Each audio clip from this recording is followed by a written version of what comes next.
అన్నా క్యాంటీన్ ప్రారంభోత్సవం సందర్భంగా టీడీపీ నేతల మధ్య జరిగిన చిన్నపాటి గొడవ చిన్నపిల్లల గొడవను తలపించింది. వివరాల్లోకి వెళితే గురువారం సాయంత్రం శ్రీ అన్నమయ్య జిల్లా రాజంపేటలో అన్నా క్యాంటీన్ ప్రారంభోత్సవ కార్యక్రమం జరిగింది. ఈ కార్యక్రమానికి ముందుగా రాజంపేట నియోజకవర్గ టీడీపీ నాయకులు సుగవాసి సుబ్రహ్మణ్యం అన్నా క్యాంటీన్ ప్రారంభోత్సవ వేదిక వద్దకు చేరుకున్నారు.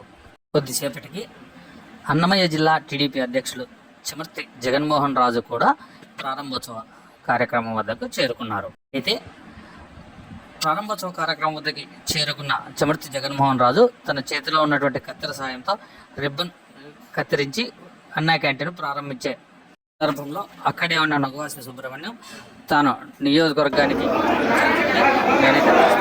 చేతిలో ఉన్నటువంటి ప్రారంభోత్సవ కార్యక్రమాన్ని ముగించేశారు. దీంతో నాయకులు కార్యక్రమాల వద్ద ఘర్షణ వాతావరణం నెలకొంది.